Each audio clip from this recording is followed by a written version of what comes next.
Hello and welcome once again to Murfer's Music Reviews. I am the Murfer, and today we are talking about the Jimi Hendrix Experience with their first album, Are You Experienced? And special thanks to Chimpy for being this week's album holder. And so, if you know anything about music, you probably already know the basics of who Jimi Hendrix was, so we're just going to get into it. Basically, he was discovered by the bass player from the band The Animals. That was Chas Chandler. Baby, can I dance with you? Baby, can I dance with you? I'll do anything in this God almighty world if you just let me dance with you. Chas had decided that he was sick of being a performer and wanted to move more into management, and so someone suggested that he'd see this guy Jimi Hendrix, so he saw him in New York and decided to bring him to England. And there he put together a band which became the Jimi Hendrix Experience. Now, there are several stories about this, but it is possible that the term heavy metal music actually came from a review of one of the Jimi Hendrix Experience's first shows. A lot of people like to say that it's from the Steppenwolf song Born to be Wild, but before that there was a review of one of the Hendrix Experience's first gigs in London, and it said that they sounded like heavy metal falling from the sky. So I like to think of that as being that's where the name heavy metal came from, rather than, not to take anything away from Steppenwolf, but it's a description of the music rather than just a random line from a song. To me, that just makes more sense as where the phrase came from. Now, he wasn't the first guitar hero, but he was certainly well ahead of his time, and sort of made everyone else raise their game a little bit, and really just sort of introduced that whole idea of the guitar player as the star of the band, certainly in the rock genre. It had sort of already happened in blues and things like that. But yeah, to have someone that was on that sort of level, that playing a way that no one had ever heard before. There may have been more technically gifted guitar players to come along since. But yeah, certainly opened a lot of doors. There certainly would be there'd be no Van Halen, there'd be no Malmsteen, there'd be no Satriani, no Steve Vai, no Stevie Ray Vaughan. None of those people would really have probably made the impact they did if it weren't for Jimi Hendrix. So anyway, let's get on with the album. Obviously, it was Jimi Hendrix on guitar and vocals, as well as Noel Redding. He was bass player and also sang backing vocals. And on the drums was the incredible Mitch Mitchell. Now, the album starts with one of the most iconic songs ever written by anybody ever. That is, of course, Foxy Lady.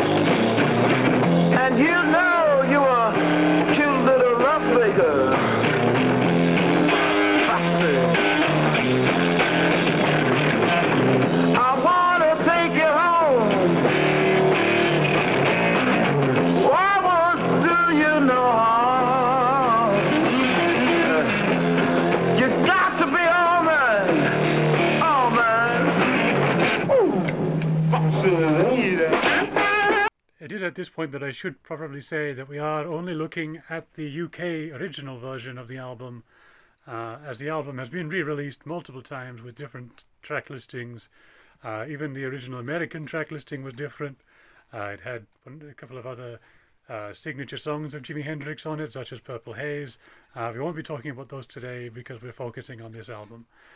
So yeah, the next song on this version of the album is Manic Depression.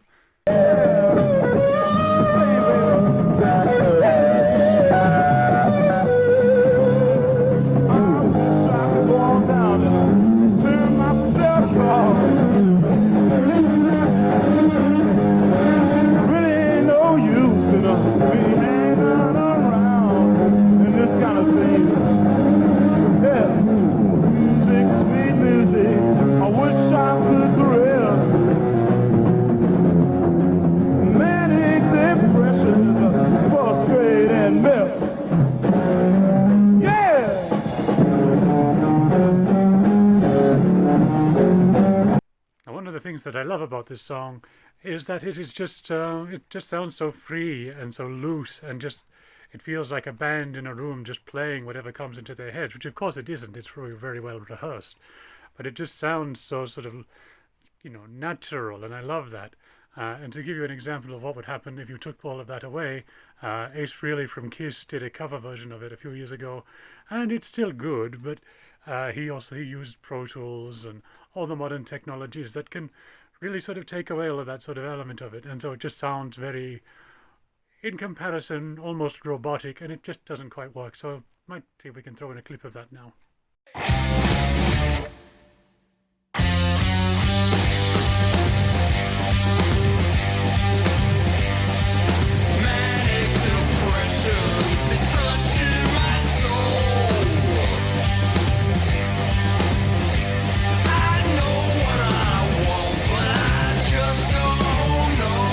The album was incredibly influential on hard rock and heavy metal, but Hendrix's own background was in blues, and he sort of goes a bit more there with the song Red House. There's a red house over yonder, baby.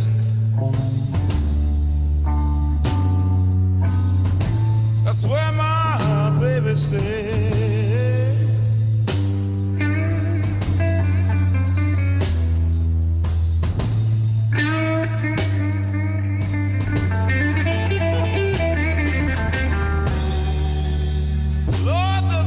Over yonder, baby.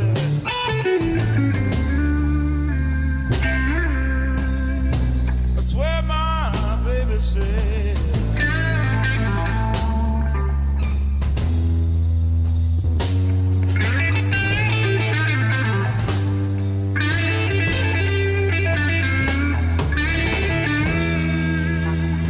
I ain't been home to see my baby.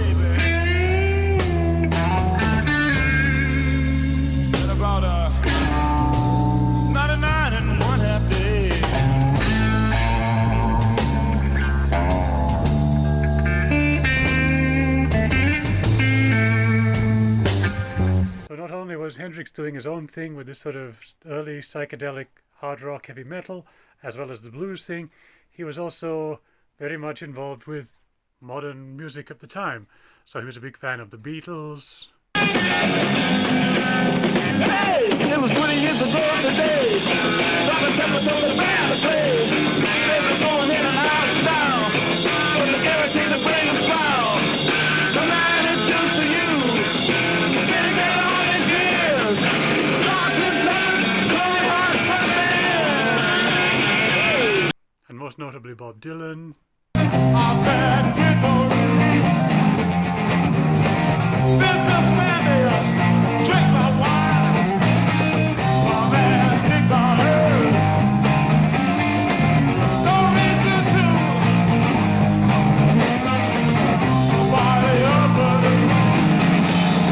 And so you have this song, Can You See Me, which I think is, I say Beatlesque a lot on this show, but I think that it does have that sort of an element to it. Certainly feels like that might be a slight influence on it.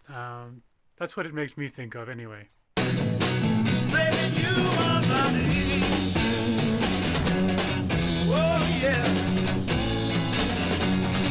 Can you see me, baby? Baby, please don't leave. Yeah. Baby, to see me through that you can see in the future of 1,000 years.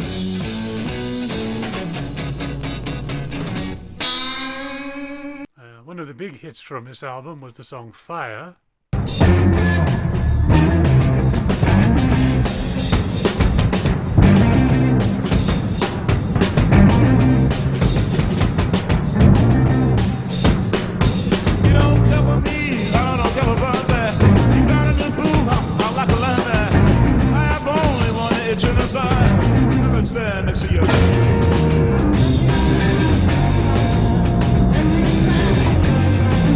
That's another one of my personal favourites.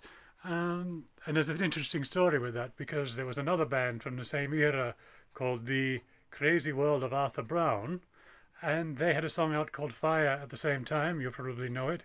And Jimi Hendrix was being interviewed on the radio and he asked them to play Fire, and when they went to play his one, he said, no, no, no, the other one, the one by the Crazy World of Arthur Brown. Fire, I'll take you to burn. Fire, I'll take you to learn. I'll see you burn. Speaking of, Arthur Brown is still out there, still going. I've seen footage, and he's doing amazing for, he's still running around with his head on fire after all these years. Well, his headdress on fire. He wouldn't actually set his head on fire. That would be stupid. As you're walking on the bridge above the river of your dreams, the bridge is starting to swing. But for me, the absolute highlight of the album actually comes at the end. With these two songs, there is Third Stone from the Sun.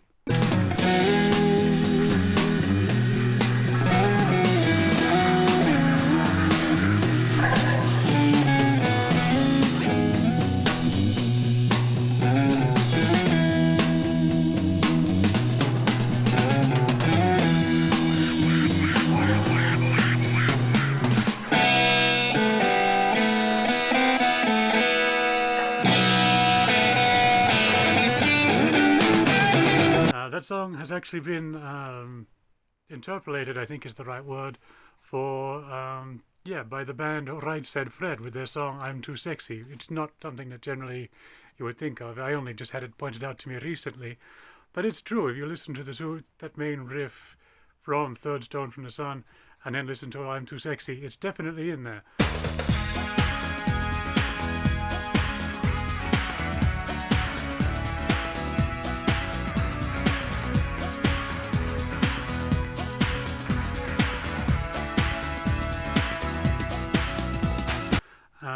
And then, of course, the absolute best song on the album, in my opinion, is the title track, Are You Experienced?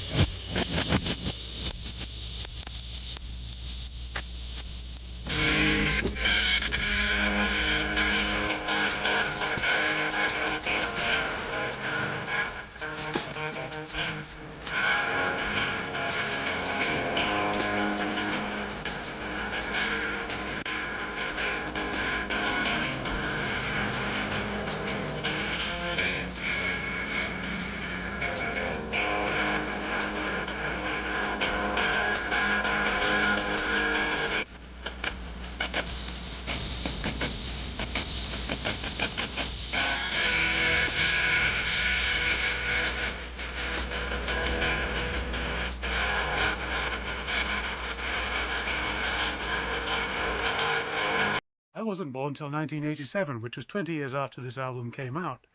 And when I first heard this song, I actually thought I was hearing a remix of it, because it just doesn't really sound like the music that I associate with 1967. But it was just so ahead of its time. And yes, other bands had been using backwards music and effects and things like that, but it just sounds so sort of different and unusual. And I just love it. I think it's amazing. And I think the whole album is amazing, and that's why, and this is becoming a bit of a trend on this show, I promise I will one day do an album that doesn't get this, but it is getting the full 4 opposable thumbs up. Is that the stars in the sky with some rain falling down? Would it burn me if I touched the sun? Yeah, so big, so round. Would I be true for you? Choosing you as the one for me. Is this love, baby, or is it just confusion? Now, unfortunately, Jimi Hendrix didn't live a very long life. He was one of the famous 27 Club, and so he was only able to release 4 albums in his lifetime. There's been a lot of posthumous ones since. But there's also a lot of bootlegs or pirate recordings, and so I thought we'd bring back an old friend, my brother, the Pirate King. I'll be true to the song I sing, and live and die a pirate King. Yes, hello, I am the Pirate King, and I'm here to talk about some of the unreleased Jimi Hendrix recordings, or more specifically, pirate records. And one of those most famous pirate records is the one we're going to talk about today. This was from an unusual performance. It was actually by the Johnny Winter Group, but Hendrix was there, so he got up and they had a bit of a jam. And also in the audience that night was the Doors frontman, Jim Morrison. Now, Jim Morrison was absolutely shit-faced, and as a result, everything he did, he basically just gets up and, well, you have a listen. Fuck you in the ass! Why am I? Little sweet ass! Trouble! Little mama!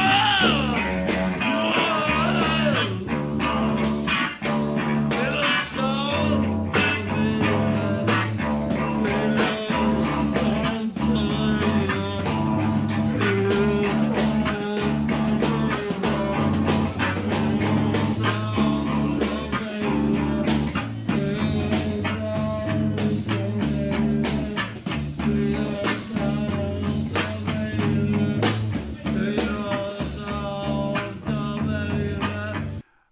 I think there may be a song in there, but I'm not entirely sure which one it is based on what Jim Morrison was singing. But yeah, so that was kind of one of the more interesting ones. There's also just lots of live recordings out there. Jimi Hendrix was very busy in the studio, even though he didn't live very long. He did, however, make a lot of recordings because I don't know why. He just seemed to have a very, very good work ethic when it came to it. Maybe he just had a lot of ideas that he needed to get out, and so he did. And so since he died, there's been a lot of things that have circulated, but since he died, his estate have really sort of gone through and finished off a lot of these unfinished recordings. Arr!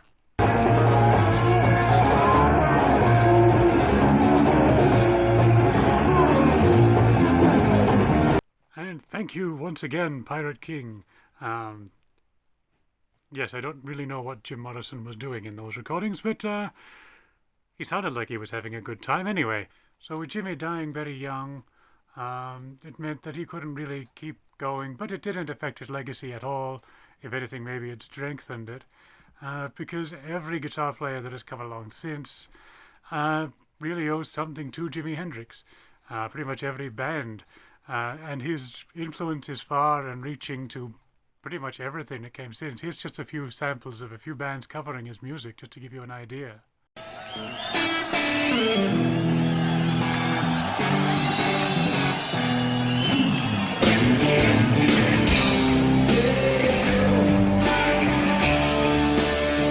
Where you going with that gun in your hand?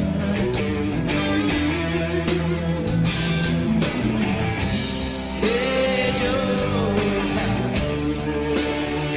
where you going with that gun in your hand?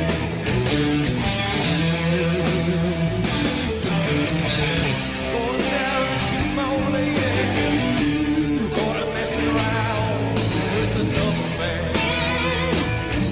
What's that you say? Going down to see my old lady, gonna mess around with another man.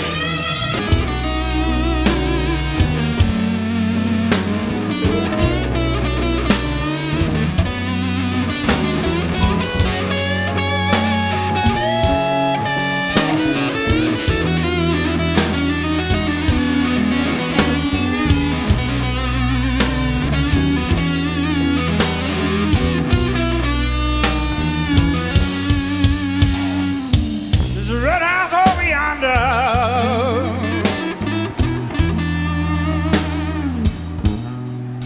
That's where my baby stays.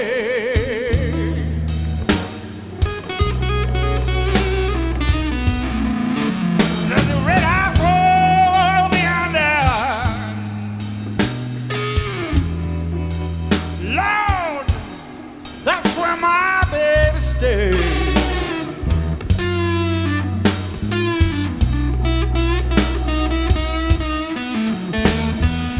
Yeah, I ain't seen my baby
a recurring thing on this show is when I give gorilla points to musicians who are vegetarian. And it looks like from my research that Jimmy wasn't a full vegetarian, but he was for various points of his life. He never quite stuck to it, but he did try, so I'm going to give him half a gorilla point for that.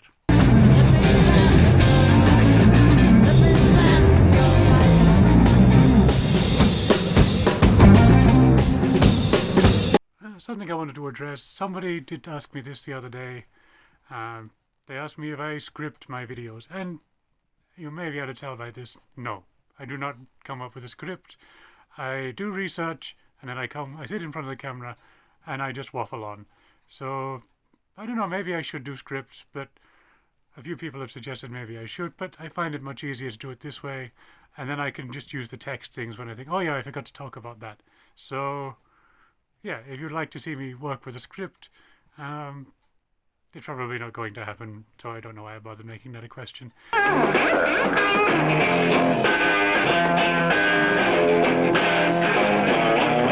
Anyway, I am the Murfer. You've been watching Murfer's Music Reviews. Thank you for watching.